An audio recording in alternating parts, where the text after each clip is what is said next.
Quando você sorri, você mostra muita gengiva? Isso te incomoda esteticamente? Hoje a gente já tem vários procedimentos na odontologia que corrigem esse tipo de problema. No vídeo de hoje eu vou falar sobre as principais dúvidas que os meus pacientes têm quando o assunto é cirurgia plástica gengival.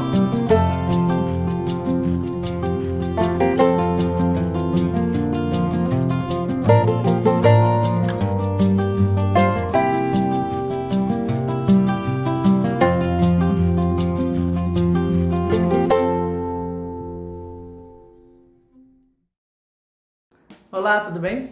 Eu sou o Dr. Juan e hoje eu vou falar sobre as principais dúvidas que os pacientes têm quando o assunto é cirurgia plástica gengival.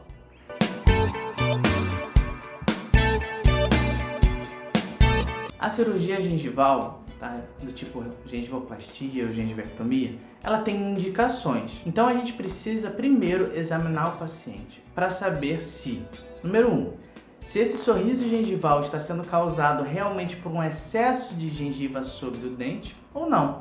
Ele pode estar sendo causado por um excesso de contratura da musculatura, pode ser porque o paciente tem um lábio curto, pode ser porque a maxila, o osso dele como um todo, é muito baixo. Então cada paciente tem que ser examinado para descobrir por que o sorriso dele se apresenta como gengival. Se a causa desse sorriso gengival for realmente um excesso de gengiva cobrindo o esmalte, cobrindo uma parte do dente que era para estar revelada, aí sim a gente vai fazer essa cirurgia gengival. Ok, então determinado que ele é um paciente candidato para cirurgia plástica gengival, a gente vai avaliar as condições de saúde desse paciente, as condições psicológicas dele, se ele está apto a ser submetido a esse tipo de cirurgia ou não. Então a primeira coisa que eu faço quando meu paciente chega dizendo eu tenho sorriso gengival e isso me incomoda, eu preciso identificar qual é a etiologia, qual é a causa desse sorriso gengival. Então eu vejo como que o lábio dele se contrai, como que é a exposição de dentes em repouso, como que é essa exposição de dentes no sorriso. Então tudo isso vai ser avaliado para saber realmente qual é a causa desse sorriso. E eu faço uma medida também ali com um instrumento que a gente chama de sonda periodontal para ver o quanto de excesso aproximadamente esse paciente tem de gengiva sobre os dentes. Se a gente identificar que realmente existe um excesso verdadeiro de gengiva sobre os dentes, aí sim a gente vai fazer um planejamento para a cirurgia plástica gengival. Não existe um limite de idade quanto à cirurgia plástica gengival, tá? Ela pode ser feito tanto para adolescentes quanto para adultos. O que é importante, se esse paciente for submetido, ele tem um planejamento de ser submetido a um tratamento ortodôntico, ou seja, com aparelho dentário, o ideal na maioria das vezes é fazer essa cirurgia após a remoção do aparelho, exceto casos muito graves, onde o paciente já chega com muita gengiva sobre o dente, que inclusive atrapalha até para o ortodontista colar as pecinhas, os brackets, enfim, que tem que ser colocados para realização do tratamento ortodôntico daquele paciente. Se não, ele só vai fazer essa cirurgia plástica depois do uso do aparelho ortodôntico. As crianças não precisam realizar cirurgia plástica gengival, ok? É normal que durante essa fase de troca de dente, de erupção, o dente pareça meio pequeno, muito grande, enfim. Mas ela ainda está em fase de desenvolvimento, não tem por que fazer uma cirurgia plástica gengival, exceto em raríssimos casos, tá? Quando o dente não nasce completamente, que tem uma camada de gengiva muito espessa sobre ele, aí sim a gente faz uma cirurgia gengival, mas não é algo comum fazer em vários dentes, coisas como a gente faz em pacientes adultos ou adultos jovens. Uma contraindicação que existe para esse tipo de cirurgia são os pacientes que têm doenças crônicas não controladas, por exemplo, hipertensão arterial, diabetes, ou que tomam anticoagulantes, tomam remédios que alteram o metabolismo sanguíneo, o metabolismo de coagulação, e também pacientes fumantes. Por quê? O cigarro ele altera a vascularização dos tecidos, ou seja, a irrigação sanguínea, a formação de novos vasos. Isso vai atrapalhar depois a cicatrização desse tipo de cirurgia.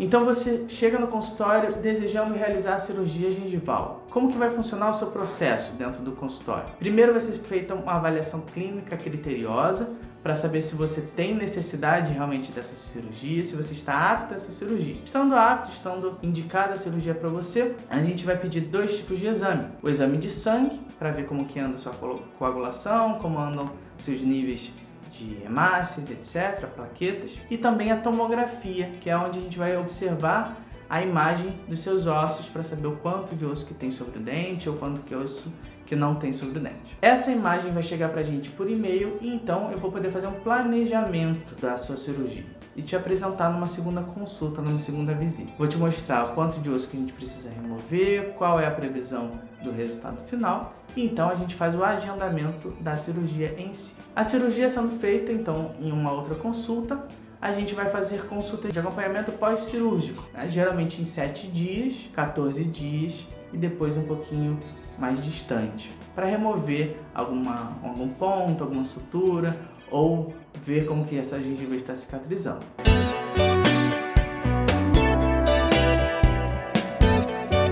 Geralmente essa cirurgia, sendo feita num fim de semana, numa sexta-feira, por exemplo, na segunda-feira o paciente pode voltar a trabalhar, desde que não seja um trabalho muito exaustivo fisicamente, tá? Porque aquele tecido ainda está em cicatrização. Então, esse exercício físico, academia ou trabalhos pesados podem aumentar a pressão sanguínea e causar algum tipo de sangramento, ou se o paciente estiver com pontos, pode romper algum ponto. Então a gente pede que o paciente, pelo menos depois de 3 dias da cirurgia, ele continue numa rotina mais leve. Ele pode trabalhar, mas com determinados cuidados. Fora isso, a gente tem os cuidados de higiene. É importante que o paciente seja muito bem orientado após a cirurgia para fazer o uso de uma escova específica, muitas vezes uma escova ultra macia, uma escova pós-cirúrgica. E também o uso de alguns enxaguatórios específicos que contêm clorexidina, que é um antibiótico, tá? É um agente bactericida. Por quê? O paciente, depois da cirurgia, vai ter dificuldade de higienizar ali. Então a gente entra com esses enxaguatórios para que ele tenha uma condição melhor de higiene, já que mecanicamente ele não consegue fazer muita coisa. Também alguns profissionais, como eu, gostam de aplicar um gel também de clorexidina sobre a região da cirurgia, para que tenha uma melhor cicatrização. Também um recurso muito interessante é o uso de laser pós-operatório. Então a gente tem tipos de laser. Tem laser que serve para remover tecido, por exemplo, que é um laser de alta potência, e existem os lasers de baixa potência, que são lasers que a gente aplica para aumentar a taxa de multiplicação celular, de renovação celular e, consequentemente, melhorar a cicatrização, acelerar a cicatrização do paciente, melhorando esse pós-operatório. Também o paciente ele vai tomar alguns medicamentos, como antibiótico, anti-inflamatório e analgésico.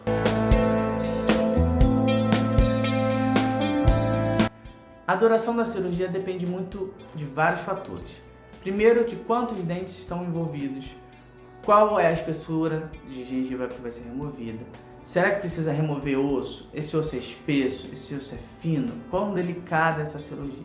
É uma cirurgia que pode demorar 1 hora, 2 horas ou até um pouco mais, mas geralmente vamos colocar aí com 1h30 é um ótimo tempo médio para esse tipo de cirurgia para um arco, né? O arco superior ou o arco inferior.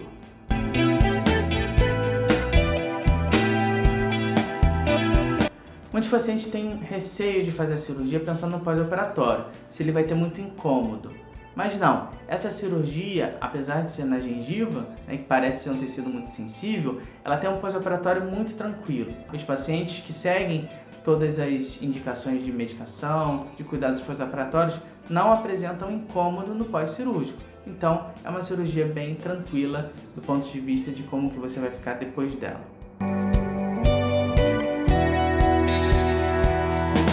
É possível fazer uma simulação de resultado antes mesmo de realizar a cirurgia. Como? Tanto a gente pode fazer uma simulação por fotografias, então através da fotografia e da tomografia, a gente vê o quanto de gengiva vai ser removido e simula na foto do paciente aquele dente maior, aquele dente mais exposto, quanto também é possível fazer uma simulação na boca.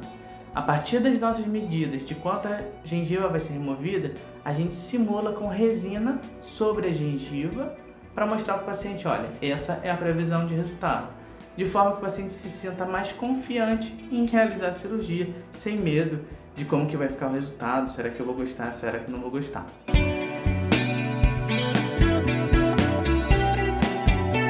Essa é uma dúvida muito comum sobre a recidiva, a gengiva voltar. A recidiva ela acontece quando não é respeitada essa distância de 3 milímetros em média do osso até o início do dente. Então, se não for removido o osso e era necessário remover e não foi removido, sim, essa gengiva vai voltar. Mas se você remover o osso, essa gengiva nunca volta ao que era antes. Ela pode crescer um pouquinho, pode recidivar um pouquinho, mas nunca voltar ao que ela era antes. Então, se houve remoção de osso, essa gengiva vai se manter muito mais estável.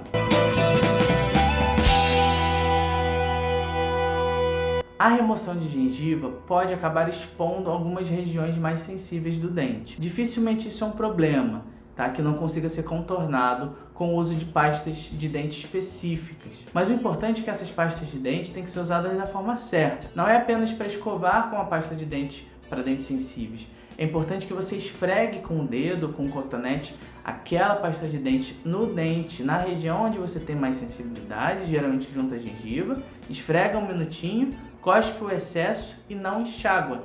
Essa é a forma ideal de se usar esse tipo de pasta para que você tenha um efeito dessensibilizante eficaz e eficiente. Eu vou gravar um vídeo sobre esse tema, sensibilidade dentária, então depois vocês podem checar aqui no canal.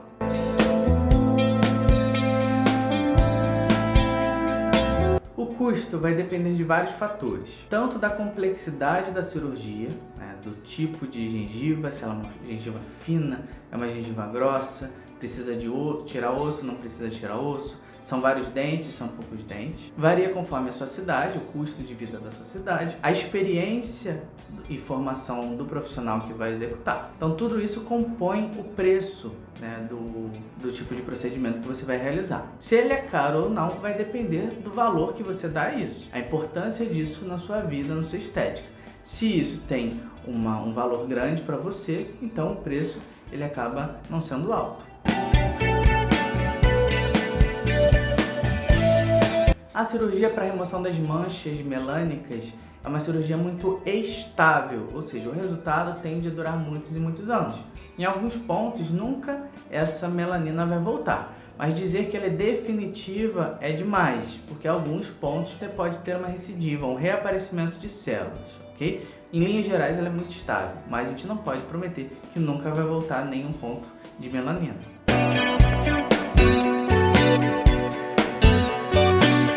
Sim, se você teve uma recidiva, você pode fazer de novo a cirurgia. Você faz uma nova avaliação, vê realmente se a questão óssea foi abordada, se precisa fazer alguma remoção óssea a mais, e aí tendo essa necessidade você faz sim. Não tem problema nenhum em refazê-la desde que haja uma indicação para isso.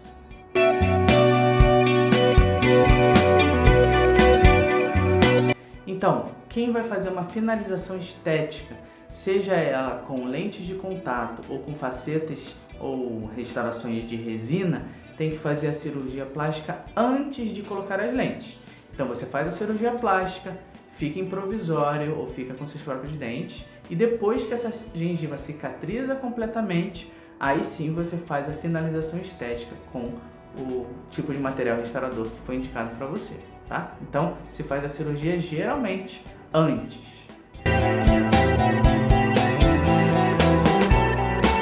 Outras pessoas perguntam se você pode fazer apenas em um dente ou 2 dentes, ou se tem que fazer em todos os dentes. Não, você pode fazer em um dente só, ou 2 dentes, ou vários dentes, tá? Então, dependendo da situação, você vai escolher um ou mais dentes. Então, cabe a avaliação de cada caso. Espero que você tenha gostado desse vídeo. Ele é uma continuação de outro vídeo que a gente tem aqui no nosso canal. Então, se você não viu o outro vídeo, olha lá. Se você gostou dele, você tem dúvidas, quer fazer alguma pergunta para mim, escreve aqui embaixo nos comentários. Se você está gostando dos conteúdos desse nosso canal, se inscreve e aperta aqui no sininho para você receber sempre uma notificação toda vez que um vídeo for colocado no ar, tá bom? Então a gente se vê no próximo. Um abraço para você.